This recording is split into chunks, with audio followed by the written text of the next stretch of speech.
Hi, I'm Heather from booktubes, and this is one of my favorite books of all time. It is my favorite book in this my favorite series of all time. It is something that I adore. I've spent the last several hours trying to get ready for this video. I've cried multiple times, so we'll see how well I get through the highlights. But this is so much work. I would really not recommend doing this unless it's for your favorite books, like the books that you have to make the video, you have to talk to people about it.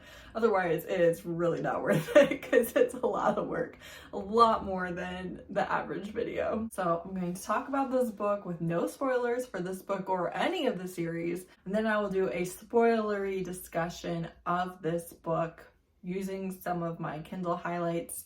And then I will also have a small section that is spoilers for the entire series that are relevant to this book. I also will have a live show with hopefully some of my co-hosts for this read along on Saturday. So I will hopefully have that linked. Actually, I really should have already scheduled that. Oops. I just thought of that for the very first time.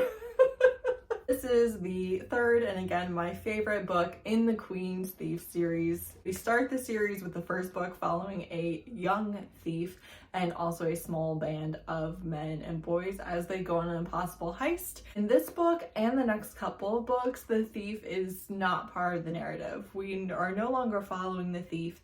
In this book, instead, we follow Costas, who is a new to us character, and he is a guardsman for the Queen and King of Attolia. The country of Attolia has a new king, and he is a laughingstock. Not only is he despised by his court, but he is found to be ridiculous. No one respects him, no one fears him, and he is truly just a joke, a clown, and someone who stole the throne. Because of this, many people would happily see him killed without fearing repercussion for it because they believe that they would be doing the Queen a favor by taking out the king. The king doesn't have the loyalty of anyone in the court, in the guard, anywhere. So right at the very beginning, we have Costas, who has assaulted the king, and because of that is going to be made a joke. He is going to be a joke, and he is going to be one of the king's personal guard. We follow the king, who is not very kingly and instead a court jester. We follow the queen, who is very fearsome and who has the loyalty of several key players in this book. And she is widely pitied to be trapped with such a king.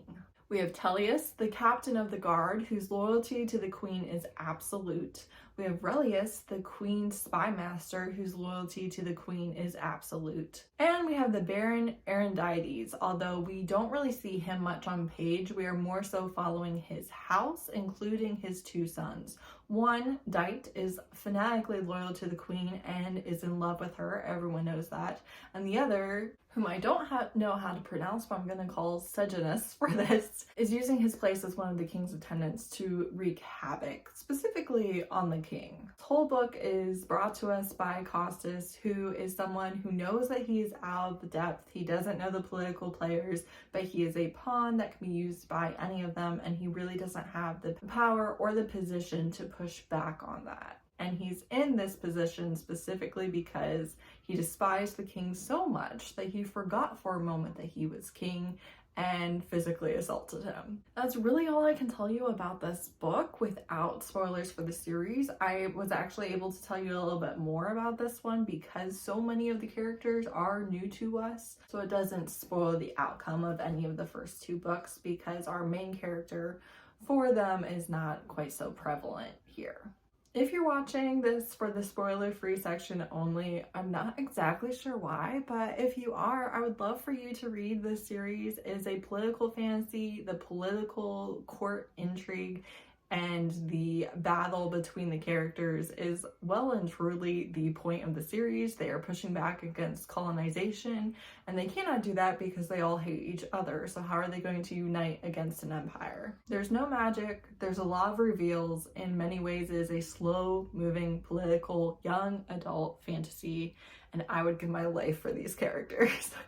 That's it. This is the spoiler section for the King of Attolia. So we start off the book knowing that Eugenides is in a foreign, dangerous court, that things are not going well, that there have been several attempts on his life, however small. There has also been harassment. His attendants specifically have a real lack of respect for him and do constant pranks and sabotage to make him look ridiculous, to put him behind schedule, and to aggravate him. And they think nothing of this, nothing of doing this to the king, because the king is so silly and ridiculous and laughable and someone who deserves to be taken down a peg, right? But we also learn and know that Eugenides is desperately homesick.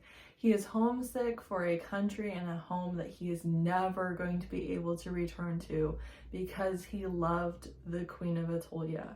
And now he is king of Attolia and can never, ever, ever return to Attis as his home. Whether things go well or whether they go poorly, no matter what, his home is lost to him. He is young. He's like a college-aged kid. And he is miserable. He's isolated, he's mocked, he's ridiculed, and he's so desperately homesick. We know also, as we've read the book, that he has the support, love, and affection of his queen, of the Queen of Attolia, that their marriage is a happy one, that is a love match despite all of the odds against them. At 1% of the book, we have there was a marriage of two people. Today she had yielded the sovereignty of her country to Eugenides, who had given up everything he had ever hoped for to be her king. But since we are not seeing the book through Eugenides' eyes, it appears that the king and queen have had no marital relations and that things are going really poorly on that front. That Eugenides acts the part of the buffoon, and that the queen, despite his shenanigans, is determined to pay him respect and does so politely and remotely that many people still view her respect and regard and politeness towards the king as a slight, as a knife, as something that says more about her character than it does about his. So right at the beginning, we see that Costas has been baited into punching the king, and we do see at the end that he was baited specifically because Eugenides was baiting him specifically, purposefully. Costas is a great soldier, one who would have been promoted, one who has the regard and loyalty not only of the captain of the guard, but also of the queen, although Costas has absolutely no idea about that. And so the king is going to force him to be his own personal guard who follows him everywhere all the time. And we see the king so incredibly slowly, almost without Costas's own awareness of it, earning the loyalty of Costas. So Eugenides is talking to Costas. He's talking to him after he punched him. And the queen has come, and the queen is talking about how she has to come over here and deal with them. And Eugenides, just as calmly, you could have summoned him. You would have come too, following like the tail behind the dog. Am I insufficiently king-like? Costas has been telling me so. Unkingly in so many ways, my king.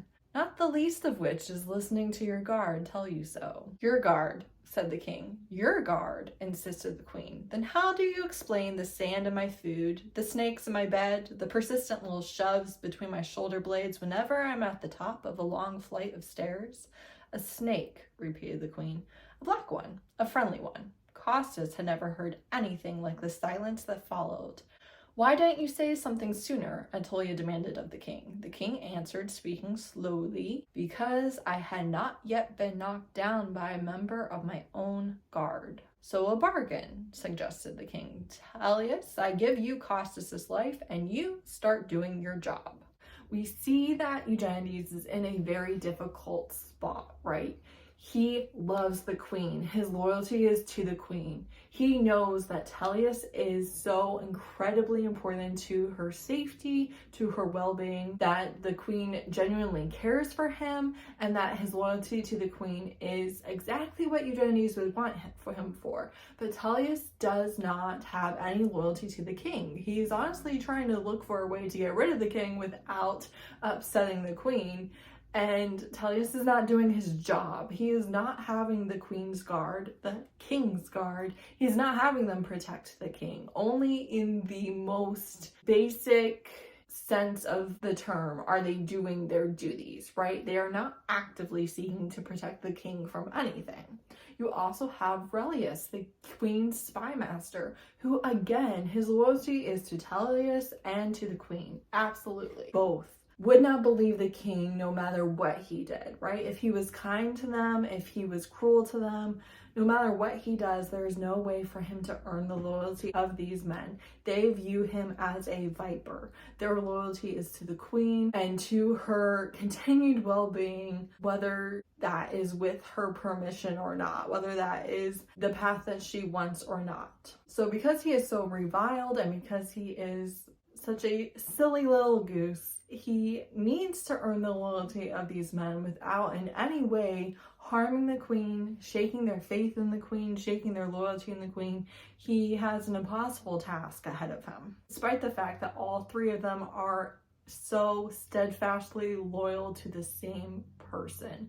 Not just the idea of that person, not just the ruler, but they all personally are in her inner circle, know her, value her, and love her in their different ways. Then we have this commentary. Relius was determined that the power would be the queen's. Like Tullius, he would stay with his queen no matter the cost. The king refuses to act kingly, and no one can force him into it. Not the queen, although he loves her. Not the gods, although he serves them. Not the Edesian ambassador, although they have rapport. Not his attendants mocking. Not the guards' negligence. And not the Baron Arondites, who is conspiring to get the king to take a mistress that will easily lead him around and groom him to be Arondites' pet king. It's something that Eugenides knows, but it still is not enough to spur him into kingly action. Eugenides evidently shared the Baron's contempt for his older son. He made no secret of his dislike for Dite, nor did Dite bother to conceal his contempt for the king. Then this is the Edesian ambassador talking to himself. He was willing to admit, if only to himself, that glaring at the king on these occasions had been a mistake. Not only did it further incite to Eugenides, but had convinced the Attolians that the ambassador for Eddis at the court of Attolia had little respect for the king, which only contributed to their contempt. The Attolians were mistaken. Ornan had the greatest respect for the thief of Eddis, much the way he respected the business edge of a sword. He wondered how the Attolians thought Eugenides had managed to become king if he was the idiot they assumed him to be. Perhaps they had never seen him as the thief, with his head thrown back and a glint in his eye that made the hair on the back of a man's neck rise up. The Attolians had only seen this new and uncomfortable king. Ornan himself wondered what had become of the thief. Ornan had seen no sign of that character in Eugenides since the wedding. That too might have been his fault. He had warned Eugenides that he would have to keep his temper under control and his tongue between his teeth. He knew how much Eugenides would hate playing this role, and he'd looked forward to seeing Eugenides' cockiness stifled and his sharp tongue checked. Ornan hadn't meant for the king to be seen swallowing one insult after another as if he had no spine at all. As a 10-year-old boy, the thief of Eddis could stop a grown man in his tracks with a single look. Where had that look gone? It worried Ornan that Eugenides' role as thief might have been an essential aspect of his confidence and strength of character. Perhaps both were gone now that he had left Eddis for good. If so, it boded poorly for the country of Attolia. The Attolians only thought that they wanted a weak king. A weak king meant uncertainty. If the king didn't wield the power in the country, all kinds of other people would fight to wield it for him. They would fight to gain power and fight to keep it. Some of the fighting would be public.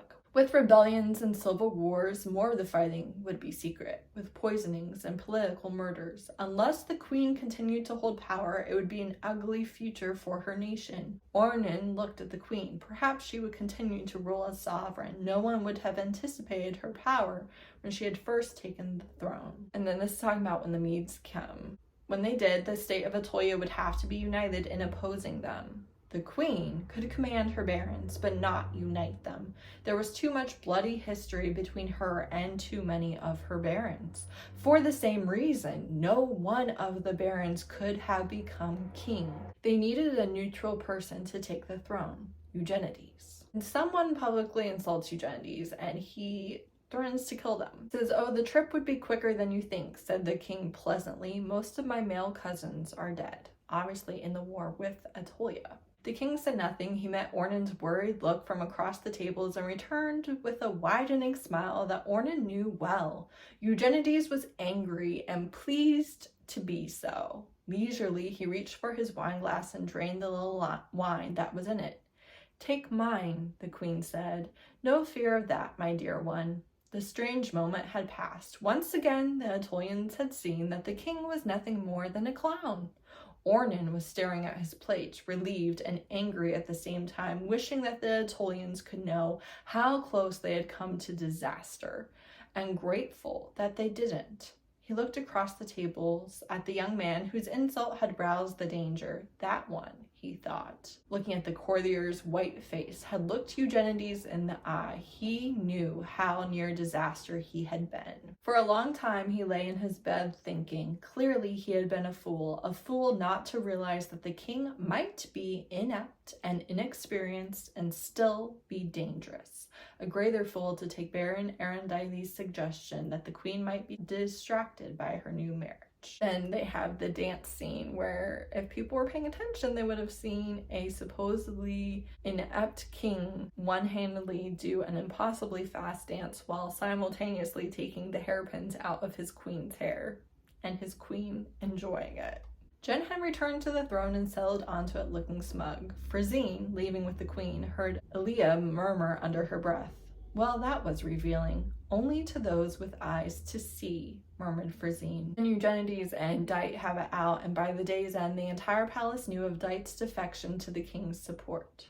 Costas reviewed the evidence of his own eyes over and over in his head and still couldn't believe it. We have the king very neatly solving a political issue of the queen building the bridge for her barons without offending her other barons, simply by acting uninterested and saying, "Oh, just build a bridge." Afterwards, as they traveled together toward the royal apartments, Eugenides had prided himself on his performance.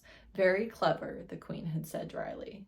Then their spies in the Mede Empire have gone silent. "Who betrays us, Relius?" asked Attolia. "My queen, I will know by this time tomorrow, I swear it." "Next emperor of the Mede is sure of himself indeed if he sends you back to me with messages of his intent. In my experience, my opponent's self-confidence is usually my best asset." Relius has left and the king and queen are talking. "Yes, Relius," the king paused. "Your master of spies is a liar, and this time he is lying," the king said slowly, "to you." Attolia frowned, then almost imperceptibly shook her head.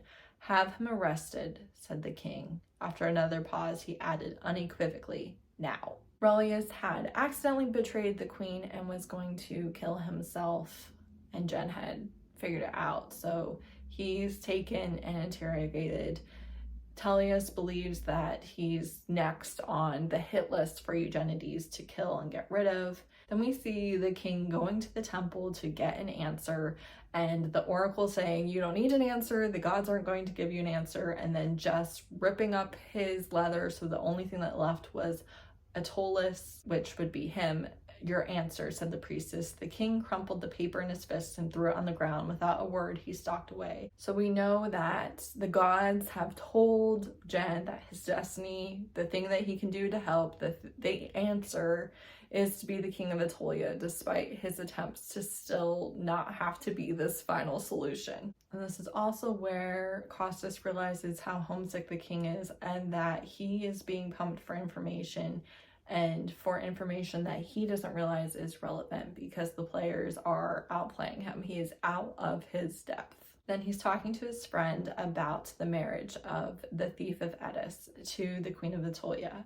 "Everyone talks as if it's a brilliant revenge," said Eris, "but I'd rather cut my own throat than marry her, and she hasn't chopped any pieces off of me." I thought I was her loyal guard. I am. I would march into the mouth of hell for her. I will never forget that I would be bending over a tannin vat now and for the rest of my life if not for her. I might have been a soldier under her father and have marched myself into the ground and died choking on my own blood in the dirt and never have been even a squad leader. Not me, not the son of a leather merchant. I worship her, but I am not blind, Costas. I feel about her the same way every member of the guard does. And it's a good thing she is, because she wouldn't be queen if she weren't. She is brilliant and beautiful and terrifying. It's a fine way to feel about your queen, not your wife, he added. So again, we see that part of Eugenides' singular appeal, part of the reason why he's the only perfect match for Attolia, is that he sees her as a person rather than as a ruler. When the assassination on the king comes, Costas realizes that somehow, some way, the king has earned his loyalty and that Costas desperately wants the king to be okay for the king's own sake. Not for the queen's sake, not for him not being punished for failing his duty or fear for his friends being punished for failing their duty. He wants the king to be okay because he likes the king, and he doesn't know how or when this happened. Costas puts the pieces together and he's running to try and get to Eugenides before he's killed. Oh goddess, please let the little bastard be all right, he prayed. Oh, please let there be nothing wrong. Let this be a mistake. Let me look like a fool, but keep him safe. 10 gold cups on your altar if he is safe. The gods above knew that the king could be laid out by a toddler with a toasting fork. What hope had he against an assassin trained as a sword is sharpened, honed to one purpose, to murder? The king sat on a stone bench. Costas could see the amused smile he had prayed for, the lift of one eyebrow. It was for nothing, all the panic and the running. There was no one there but the king, quietly sitting by a fountain, and Costas standing in the gap between the hedges with a naked weapon in hand, looking like an idiot frightened by shadows. The king was safe and, as usual, laughing at Costas. Costas didn't care. He hunched forward in relief, gasping for breath. His sword still in his hand and his hands on his knees, he smiled back at the king as the assassin stepped into view. Eugenides single-handedly dispatches the assassins, and Tellius has come, and Tellius looks as stunned as Costas. King turned his head. His usually dark skin was so pale the scar on his cheeks showed against the lighter skin around it. He was almost green with pallor. It wasn't fear, it was rage. Softly, he said, I thought that being king meant I didn't have to kill people myself. I see now that was another misconception. Where are my guards, Tellius? He was still speaking softly. 3 men dead, and he wasn't even breathing hard, Costas noted. The king says, I am going back to the palace now that the dogs are safely out of the way to make my groveling apologies to the queen. Your majesty shouldn't be alone, said Tellius. Eugenides turned back. Your solicitous attention to my health is appreciated, Tellius, but it is too late for that. Costas catches up with the king, who had already started back to the palace. He was walking slowly, his hand still on his hip.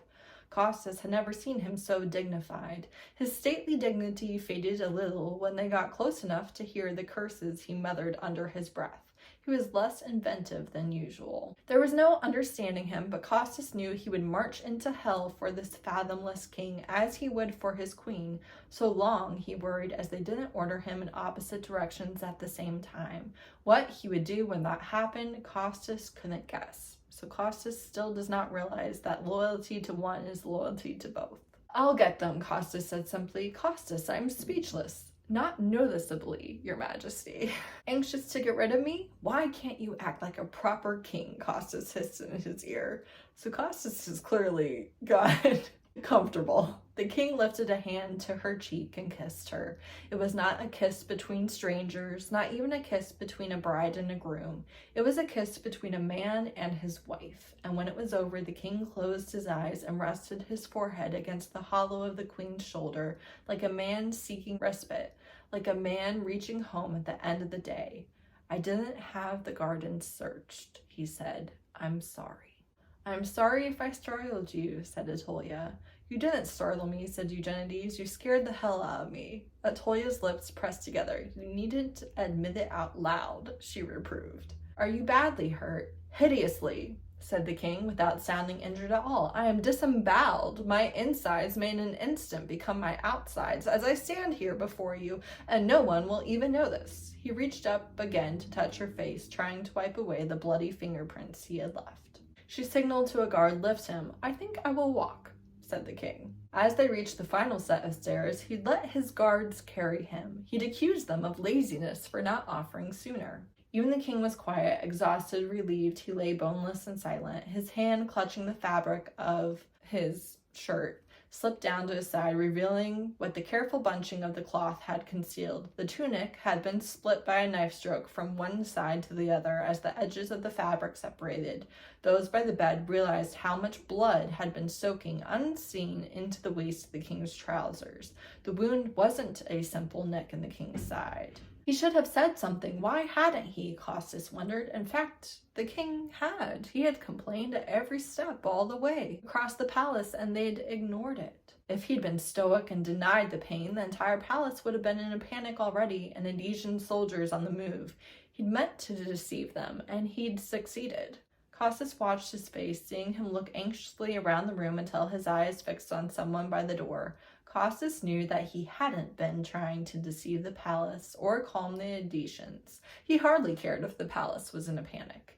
There was only one person he'd been hiding the extent of the injury from: the queen. He tried to look smug. "See," he said, still playing his role, "I told you I was at death's door," but he wasn't fooling them anymore. "It isn't very deep," the Indonesian ambassador said from the other side of the bed. He was leaning over the wound, looking critical and mildly disappointed.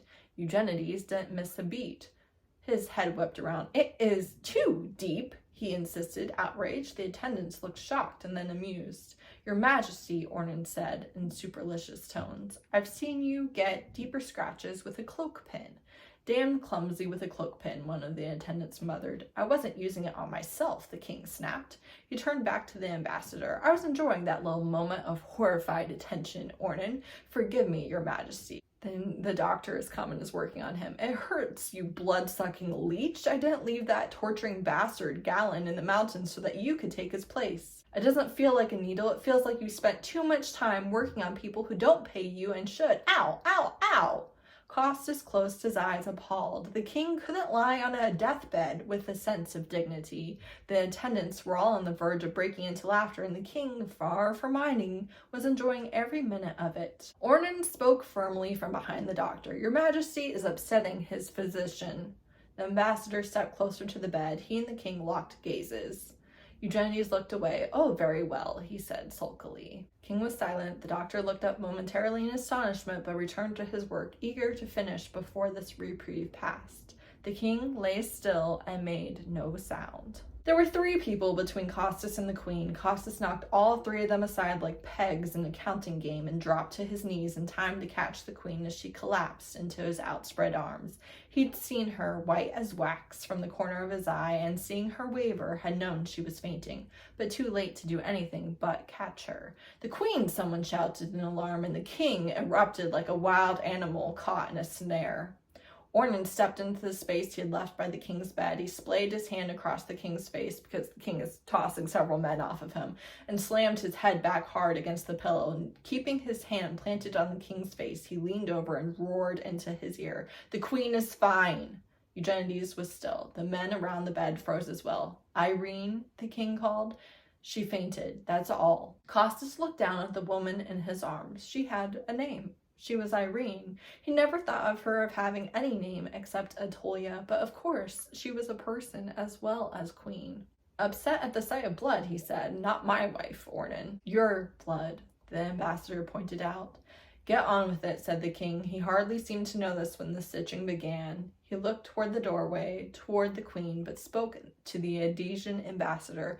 "I think in the future, Ornan, I will stick to upsetting my physician." Because the assassination attempt was easily preventable if the guard had been doing nothing more than following the protocol that they have always had to follow, the squad of guardsmen, which are Costas's friends who were guarding the king at the time and who are brand new, who have been elevated above their normal station in orbit, as well as Tellius, the captain of the king's guard whose fault it was for promoting them in the first place, they are all going to be executed. This again falls right in line with protocol. This is exactly how the queen has always dealt with incompetence and with failure. But again, Tullius specifically is an incredibly loyal servant and ally and an important part of the queen's rule. She needs him, but she also cannot spare him. Besides Tullius, the guardsmen were elevated on purpose as a tool. They were expendable. They are not the source of the problem. They're all going to be executed, and the king intervenes, and the queen is angry. "My queen," Tullius began. "Your Majesty," snarled Attolia. Everyone in the room recoiled, excepting only Tullius. "No," he said. "Relius was right and I was wrong. You are my queen. I will cry. Even though you cut my head from my shoulders with my last breath as a noose tightens to the last beat of my heart, if I hang from the walls of the palace, you are my queen. That I have failed you does not change my love for you or my loyalty. Yet you prefer his mercy to my justice. Is there no one that you will see punished?" the queen shouted. "Are you so fond of Tullius now that you preserve his life at all costs? I only asked you to reconsider." The king is bound and determined that he is not going to let the queen destroy herself for him. He is not going to undermine her. He is not going to do anything to affect her rule, but he is also not going to let her ruin herself, punish herself, destroy herself for his sake. Costus guards his king. He guards him and he won't let his attendants badger him. He won't let anything happen. And because of this, he is rewarded and appreciated. And he and the attendants learn for the first time that the king whom they guard, the king whom they have bullied and mocked and thought was not in the confidence of the queen, has been able to leave his chambers anytime he feels like it without them knowing. To them, there was only one door. To Eugenides, there was not. And so they were so sure that he had never been to the queen's chambers, not knowing that he went behind their backs every single night, and that they were a happily married couple this entire time. Faustus leaned forward in his chair and said, "Go back to sleep." Eugenides obediently closed his eyes. "I didn't think he ever did as he was told," she said, smiling. "I only told him what he was going to do anyway," said Costus. "That would be the trick. And I love," she paused as she kissed him gently on the lips, "every single one of your ridiculous lies." The king opened his eyes and smiled at the queen in a companionship that was as unassailable as it was to Costus unfathomable. "Costus," said the king vaguely. "Younger version of Tullius? No sense of humor?" "The same," said the queen, a trace of amusement in her voice. He sounded more like himself too, and Costus realized that what he had taken for the roughness of sleep was the king's accent. While half asleep, he had spoken with an Edesian accent, which was only to be expected, but Costus had never heard it before, nor had anyone he knew. Awake, the king sounded like an Attolian. It made Costus wonder what else the king could hide so well that no one even thought to look for it. Costus wondered what signal he had missed between the two of them. "I know something you don't," the king told her. "Who put the quinolums in the lithium?" "That too. You will see your attendants. They have run unchecked long enough." "I'm very tired," he said pathetically. "Now." And the king says, "You put the snake in my bed," the king finished for him. "Yes, I know. He was trying to save you from yourself, but he didn't need to. I knew who delivered the snake and who put the sand in my food, who sent poor naive Aristogiton with the note to release the dogs, and which of you poured ink all over my favorite coat." As he looked in turn at each attendant as he spoke, it was undeniable that he did, in fact, know. If they had looked chagrined before, they looked at him now with something very like horror. Except Sejanus, who still managed to look both smug and amused. The king turned to him last. and I know who put the stuff in his lithium. Sejanus only smiled down his nose. You can have no proof, your majesty. I don't need proof, Sejanus. You do if you don't want every baron to rise and revolt. Your absolute power really only extends as far as the barons will allow before they rise against you. Not to mention that any member of the barons' council can question the king's treatment of one of his men. A majority of the barons can vote to overturn your judgment, and if you have no proof, they will. Of course, if the subject in question is already executed, it is merely a matter of paying compensation. Sejanus stared him down. I don't think you would go so far, your majesty. Oh, I might safely go as far as I like without outraging anyone. You can't tell me you really think your father would lift a finger to help Dite. Dite? Sejanus seemed surprised. Who else are we discussing? I admitted him to my room yesterday. I admitted him to my confidence, and he attempted to poison me. Who else could it have been? I don't need any more proof than I already have, Sejanus. I can have him arrested today, and I will. I can have him dismembered piecemeal this evening. We will see how many clever songs he sings and plays with no hands and without his tongue. Sejanus was still shaking his head slowly. Everyone knows how much you hate your brother, while you, Sejanus, are my very dear friend, whom I will keep by my side even if I were to turn out every other attendant. Which is the conspiracy Eugenides had overheard. I poisoned the lithium, he said suddenly, forcefully. What? The king raised an eyebrow as if he'd heard incorrectly. I put the quinolams in the lithium. Now why would you do that? The king asked. I hate you, Sejanus answered, as if he were reciting the lines in a play. You have no right to the throne of Attolia. The king blinked in astonishment. Your majesty, I will confess to any crime you name, but my brother is innocent. You've already confessed to attempted regicide, said the king. What else could you confess? He looked up from where he had been carefully smoothing the embroidered cover, and seeing his face, Costas felt the shock like a physical blow. If Attolia could look like a queen, Eugenides was like a god revealed, transformed into something wholly unfamiliar, surrounded by the cloth of gold bed cover like a deity on an altar.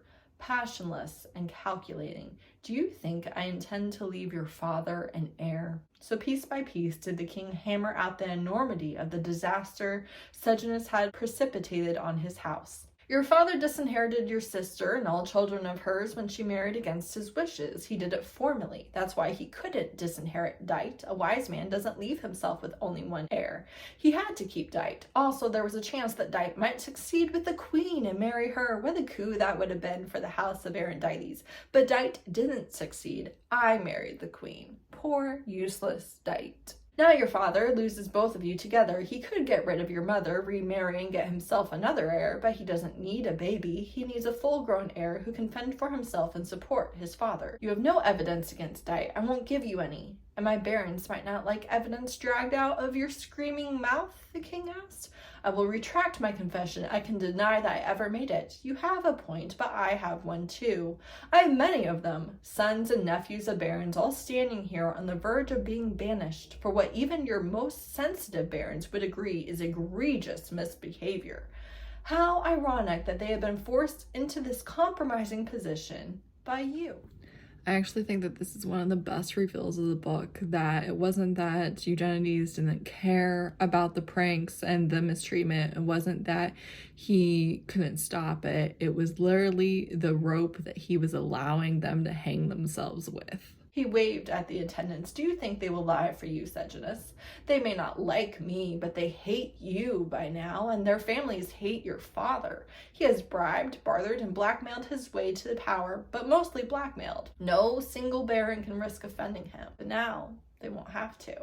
I don't need to execute him, Sejanus. All I have to do is banish him for being an embarrassment to the throne. I have all the evidence I need for that.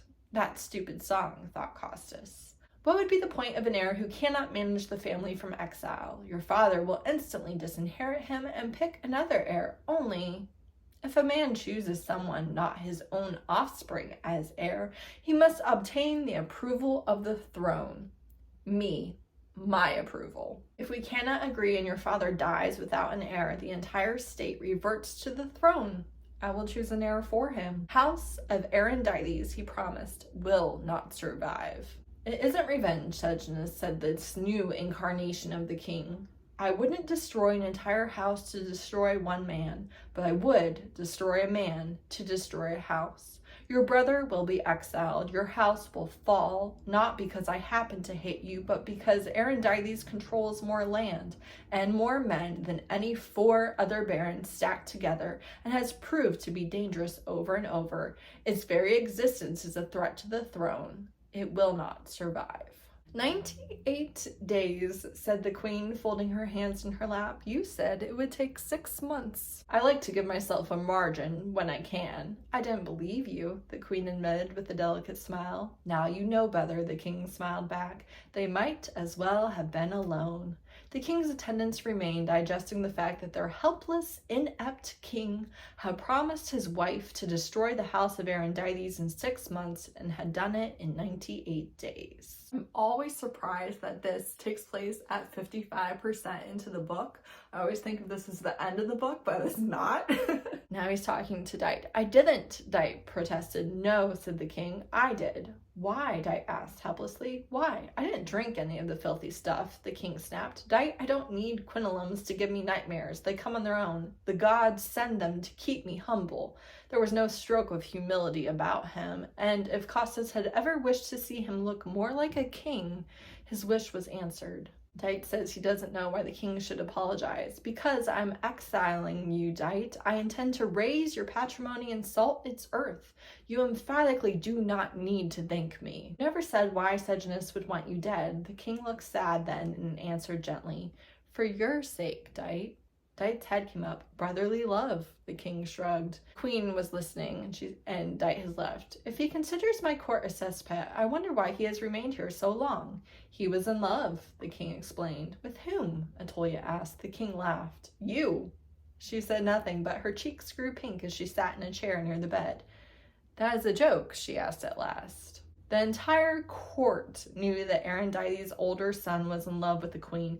The entire country knew it. Costas suspected it was common knowledge as far as Sunis. That is ridiculous, she said. The king agreed, like falling in love with a landslide. Only you could fail to know this. She shook her head in disbelief and started to speak. But before she did, she looked from face to face at the other people and could see that it was true. You were jealous of Dite, the king, the master of the fates of men, before their eyes was reduced to a man, very young himself and in love.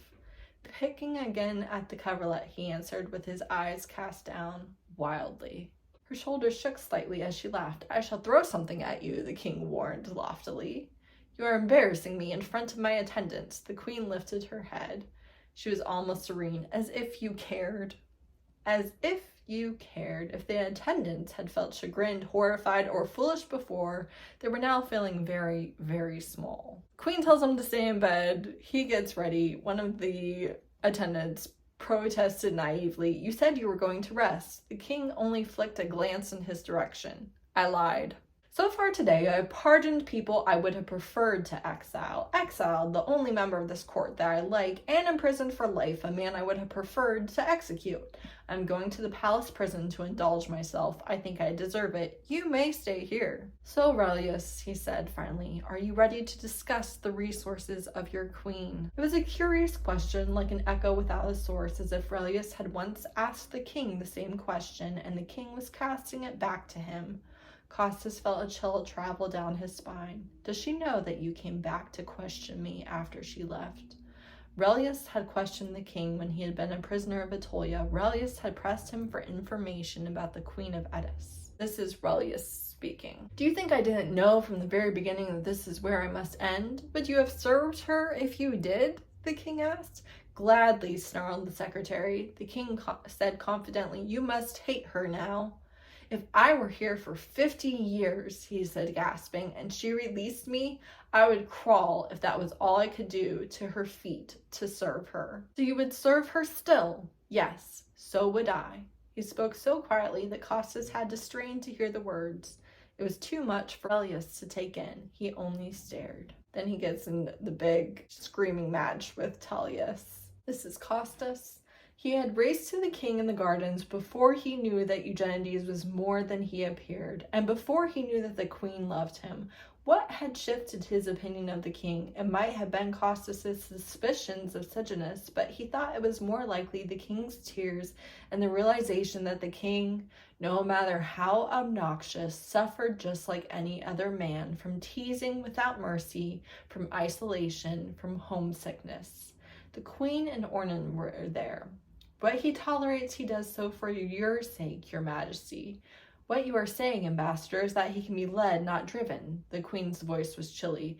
Your majesty, what I am saying is that I have never seen him driven, and rarely led either. However, if you were to twist him around your finger and could conceivably grind him under your heel in the process, you have to know that I would be eternally grateful. His health was broken, your majesty. His constitution is not what it was before I cut his hand off. The wound is not serious, but he will be in real danger if there is infection, and we cannot afford to have him die. The thieves are not trained in self-preservation. I beg you would take my advice. He has accepted certain restraints. That doesn't mean that they no longer chafe. If they came from another source, he might find them easier to bear. Why? Mostly because he can complain about them. The queen nodded. Your whole goal in life is to make sure the king stays in bed. Has that been made clear, Lieutenant? Obviously, His Majesty the King isn't going to take direction from his attendants and would probably eviscerate them for giving it. He won't take it from me either, but he might, just might, be more suggestible to your advice. If he does take offense and eviscerates you, well then, not much is lost. Politically speaking, Ornan said, of course. I suggest you try anything that works to keep him in bed, including bludgeoning him. Do your best, Lieutenant, and don't worry too much if he threatens to have you executed, because if you fail, it only means that it is your queen who will have your head. Then her old attendant is in to tell him a story, and he says it better not be a story about the wayward, self-indulgent boy who learns the error of his ways and grows up to be a model of decorum and never cuts anybody's head off for spite. I remember suggesting it to Edis any number of times. You wouldn't do such a thing, my lord, Frazine repeated calmly. No, I wouldn't. I hate killing people. There's a secret you need to keep to yourself, because I will have to kill people whether I want to or not. Yet another reason no sane man would choose to be king. Good, my wife and I agreed that only my wine was to be poisoned.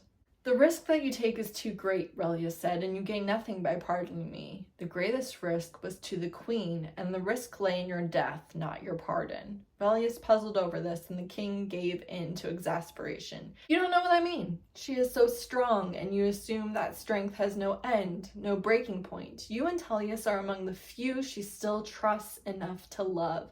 And you say, yes, she should have you tortured and killed. What were you thinking? She pardons people she loves will betray her, and all of Attolia with her. A queen must make sacrifices for the common good, Relius said.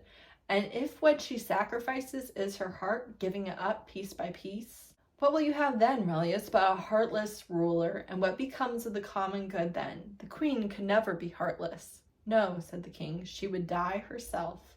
Could you not see it happening, or is your faith in her strength really so blind?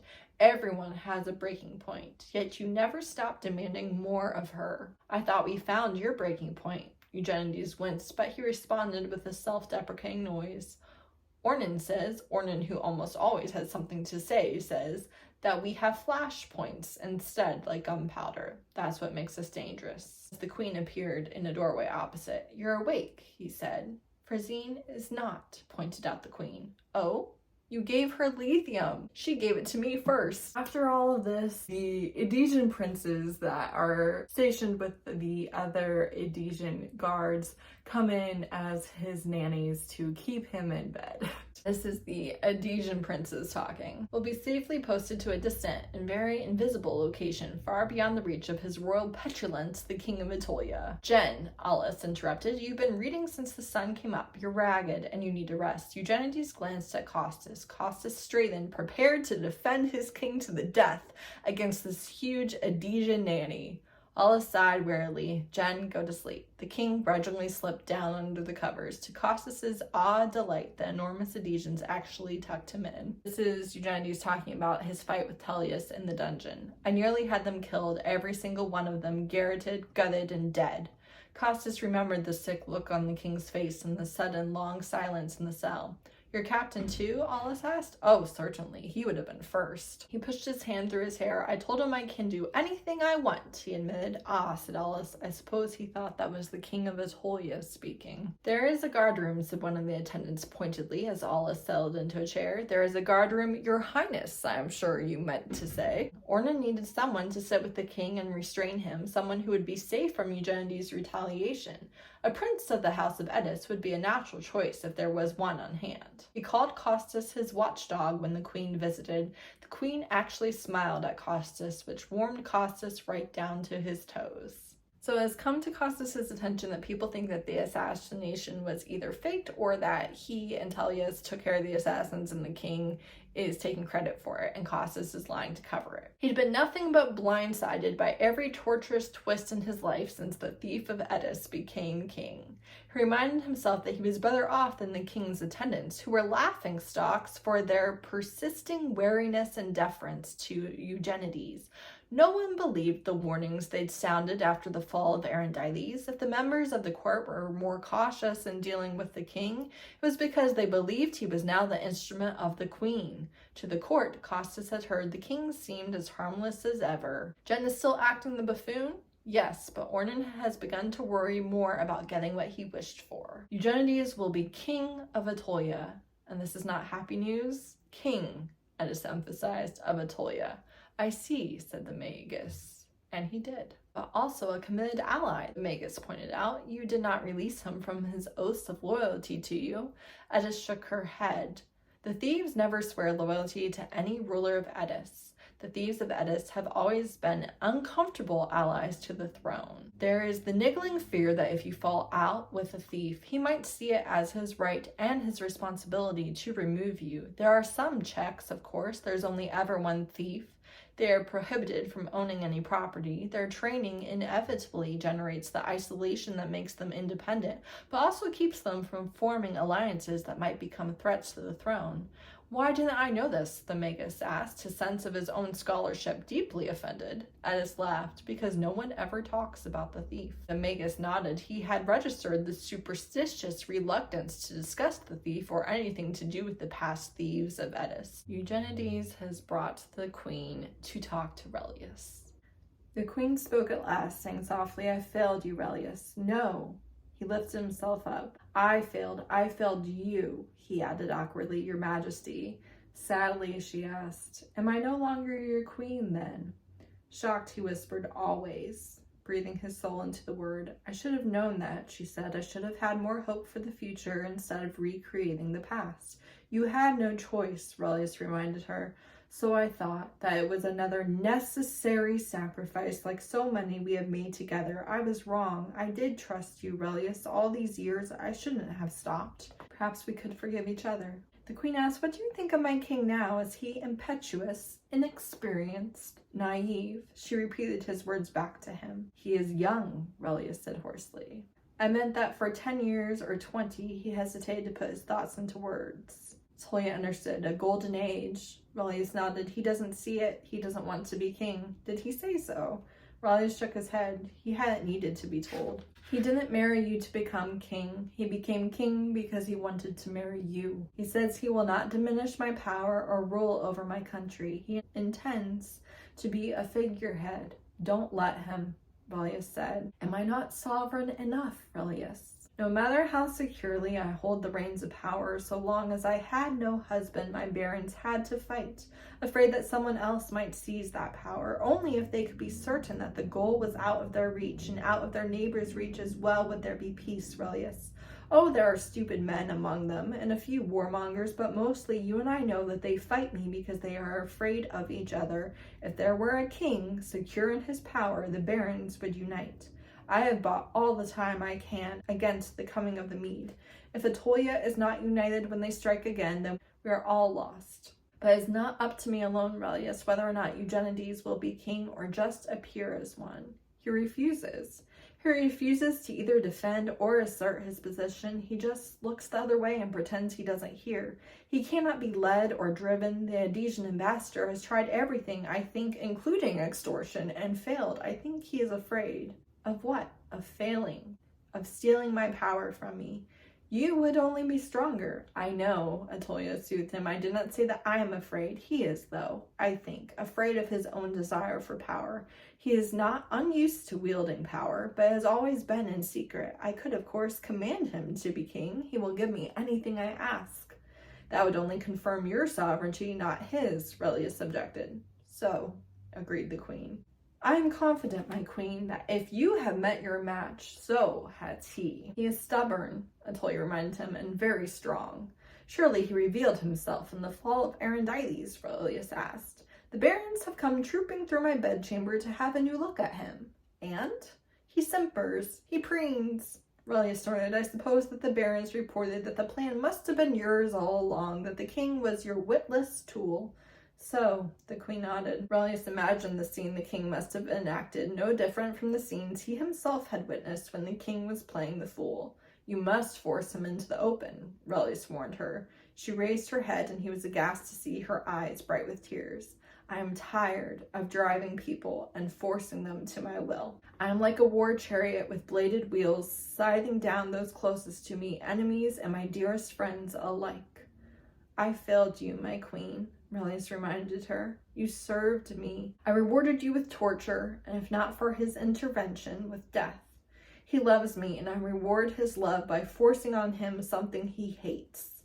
In the evening, after we dance, he rarely returns to the throne. He dances with others, or he moves from place to place through the room.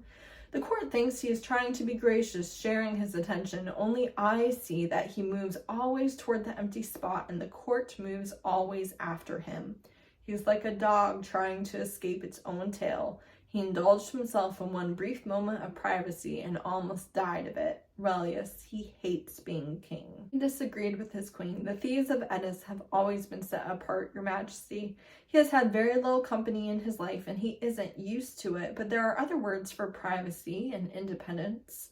They are isolation and loneliness. Drive him out. Whether he wants to or not, he belongs in the open. The world needs to see what a king he is. Then Attolia asked him to stay with her and to continue to serve her. I am what you have made of me, the queen said softly. Relius smiled. You may mow me down 100 times, my queen, with my best wishes. Attolia asked if he had changed his opinion on whether the king should be driven to a task he hated now that he himself had been. I only hope you can be as effective with the king, Relius said. Attolia admitted the challenge.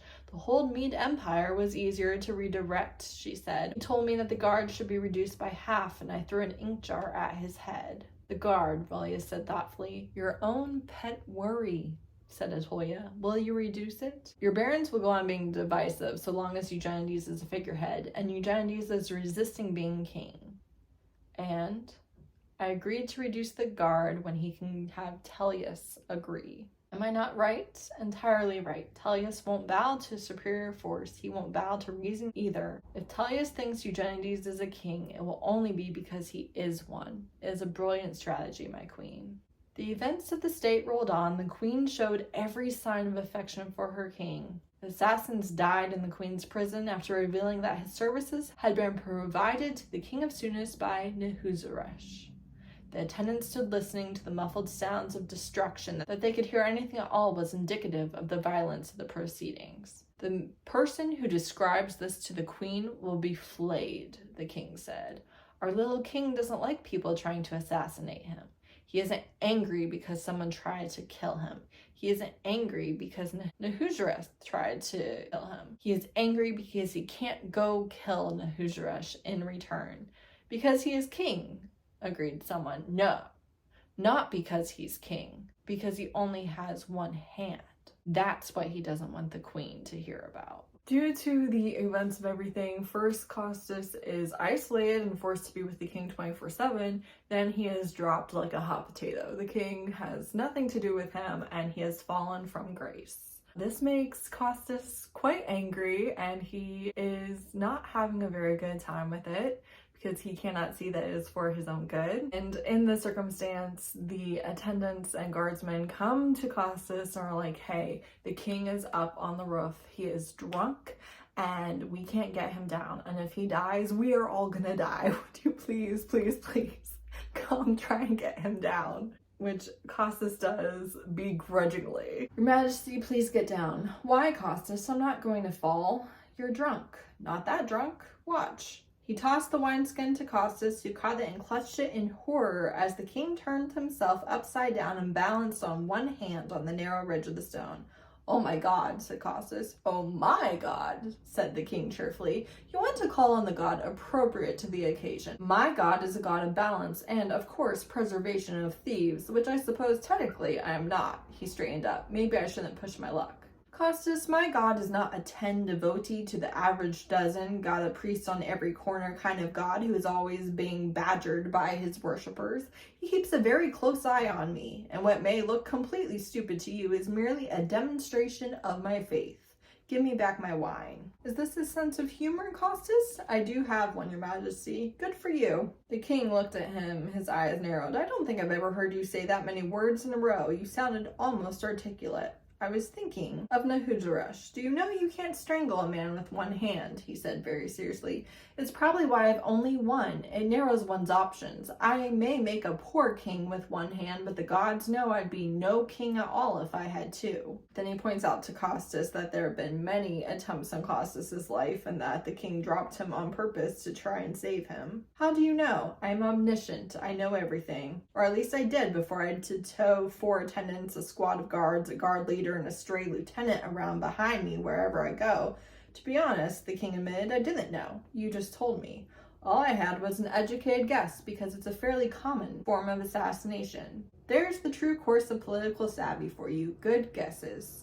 I had hoped that your very obvious outrage at being dropped like a used glove would have protected you. Oh, the wine. The wine, Costas, is to help hide the truth. It doesn't work. It never has, but I try it every once in a while just in case something in the nature of wine might have changed. The truth, Your Majesty. The king cocked his head at him. I'm not going to tell you, Costas, you idiot. I'm trying to bury it, remember? Hide it from myself, hide it from the gods, because not wanting the prize the gods have arranged for you, that just might offend the hell right out of them. If you are going to reject the gods' rewards, Costas, you have to go very carefully. He shook his finger in admonishment. You can't let them know that you hate being surrounded every minute of every day by people who think you should be acting like a king, and that you cannot possibly stand one more day listening to prating idiots tell you how lucky you are while a man you hate is laughing his guts out on the far side of the Black Straits, and there's not a damn thing you can do about it, that because you are trapped in the only disaster you've ever gotten yourself into that you absolutely cannot get out of. Do you know, it's the first time I've ever been caught in something I can't get out of. His laughter was bitter. Because I don't want out of it, Costas. I'm terrified that if they know how much I hate it, they might take it away. He stopped then, as if realizing what he just said, all that he'd admitted out loud. Oh my God, he said, the wine isn't working, is it? And he falls. The king reached with his hand and caught at nothing, and though it was impossible, still hung there suspended over the open air.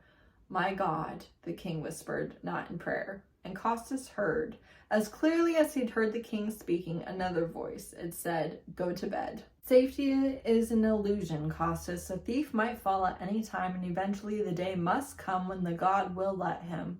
Whether I'm on a rafter 3 stories up or on a staircase 3 steps up, I am in my god's hands. He will keep me safe, or he will not. Here or on the stairs. Costas traps the king into going and sparring with him. Back in front of all the guardsmen, back in front of everyone, and Costas is bound and determined that he's going to make the guard be loyal to Eugenides by knowing the true and real Eugenides. Costas realizes that he had sparred for weeks with the best swordsman that he had ever encountered, and he had disregarded his advice because he had thought that he knew nothing. Has it occurred to you, Costas, the king asked conversationally between thrusts, that the only reason I'm alive now is that those 3 assassins took me for a prancing lightweight?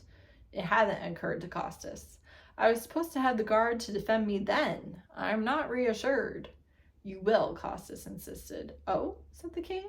Costas says that his honor has been compromised by people thinking that he lied for the king. Oh, that, said the king with a shrug. That isn't your honor, Costas. That's the public perception of your honor. It has nothing to do with anything important. You can always change the perception. Then Tullius challenges the king, and the king says, I'm not going to fight you. Tullius makes him. He says, Tullius, I can have your head. Of course you can, your majesty. With a word. The king stopped and his head went up. I can do it with a sword too, Tullius. And then he makes it where Tullius has to try by saying that he will reduce the guard by half if he wins. Then he takes Tullius down and he says, you didn't know I could do that, did you? I did not, your majesty, Tullius gasped. My grandfather killed a man that way once, using the edge of the wooden sword.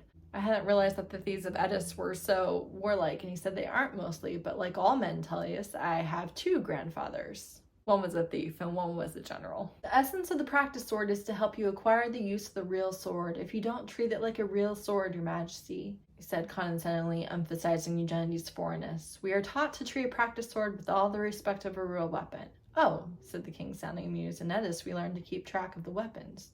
This was your idea? The queen is asking Costas. No, your majesty. I mean, yes, I asked the king to spar. I had no idea. With an effort, he avoided indicting Tullius with a glance. People do frequently seem to be surprised once my husband is involved. By what authority would I command the king? He would stop if you asked, Tullius insisted. The queen shook her head. Captain, the queen's voice was soft, but Tullius turned back, subdued. He'll be killed, he warned. We must hope not. He's tired, he's injured. This guy is actually trying to kill him. Arrest him before it's too late. Arrest the king? Arrest Lectamen. Tullius almost snapped, not appreciating the queen's humor. And what proof do you have that this is anything but a sparring match? Let me arrest him and I will drag the proof out of him. The queen shook her head. Because the king will not quit, Tullius, said Ornan as he joined them. You must have noticed, he said. He whines, he complains, he ducks out of the most obvious responsibilities, but he doesn't ever quit. Ornan shrugged. Ever. He may not quit, but he will lose. Oh, I wouldn't place my money on it. I've seen him suffer setbacks. I've never, in the end, seen him lose. He just persists until he comes out ahead. No match is finished for him until he has one. Guy drew the sword back and swung for the king's head. Costas was not the only one to cry out, but the blow never landed. Without risk to his fingers from the edgeless weapon, Eugenides snatched it from the air from his surprised grasp. He spun all the way around on his good leg, at the same time shifting his grip to just below the hilt. You forgot, said the king into the silent air. That is a wooden sword. He dropped to his knees before her and laid the sword across her lap. My queen, he said. My king, she said back. You are incorrigible. Yes, the king agreed, and I have a headache and I want a bath. Costas could feel the grin he couldn't hide spreading across his face. He looked around at everyone smiling and knew why they did. In the baths, so Eugenides was as naked as anyone else, but no one else used clothes as a disguise, and none of them was as naked, therefore, as the king. He chose mead coats with the long bell sleeves because no fighting man who'd seen the muscles in the king's wrist would have underestimated him the way the Attolians had. I'm glad to hear it, Tullius. If I'd known that all I needed to do was hit you very hard with a stick, I would have done it months ago. Tullius responded thoughtfully.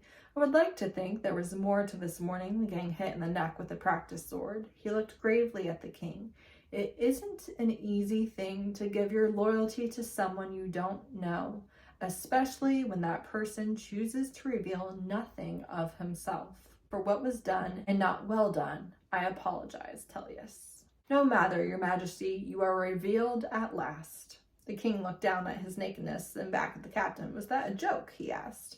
It does happen on occasion. Earns Tullius's loyalty. Everyone understands that the queen is actually truly affectionate and loyal to the king. Not only is he seen, but he has won the right and the blessing to have the queen's guard, which, while a good thing for now, will soon be an issue when the guard has a ruler that they are not loyal to or someone who buys their loyalty from them.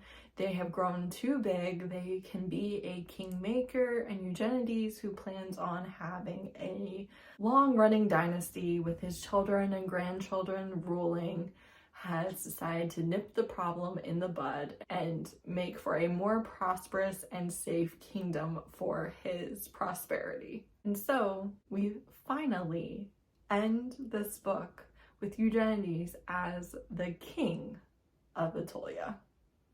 That's it for the spoilers only for this book. I'm going to talk briefly about spoilers for the rest of the series that were relevant and part of this book. So in this book, we see that Sophus is missing, that the barons of Sunis have caused an uprising, and that Sophus is missing, and that the king is bothered by this. He talks about how Eddis would have married him and they would have been happy. They had exchanged so many letters. He was kind, they were friends, and he is very sad for Eddis that she is going to have to marry Sunis instead of Sophus, which would have been her choice. Obviously, then we follow Sophus in the very next book, so we know what's going to happen with him. And then in this book, we obviously get to know Costas very well, and even more specifically, we see Costas learning the Mede language and having his accent helped along by a king who already knows how to speak Mede perfectly, and who will, in 2 books from now, send Costas on a very secret mission in which blending into Mede society is going to be essential. Like so many other lines in the series, the very last line of the book is a sign of things to come, when Tellius says that Eugenides will rule more than just Attolia before he is done. He is an annex, a king of kings. Dun dun dun dun! And that's exactly what happens. My favorite book in this whole series. Unfortunately, the next book is my least favorite book in the whole series. I don't care about it as much. I don't care about the tropes as much. I don't care about the characters quite as much, although I do like it. It's still a good book. It's still enjoyable, but it is my least favorite of the series, except for perhaps the first 60% of The Thief, where it's just like, why are we on this journey and what are we doing and are we ever going to get anywhere? But the rest of that book lives in my mind so vividly, especially of the first time that I read the reveals, that I do think A Conspiracy of Kings is kind of just my least favorite. Not to say that I don't like it. It's still 5 stars still. But a phenomenal entry in such a great series. So that's it. I really appreciate if you watched all of this and know what I'm talking about. If you would comment and let me know some part of this book or series that you really love, and just tell me something that you like about it, because obviously I love it. Thanks so much for watching. Bye.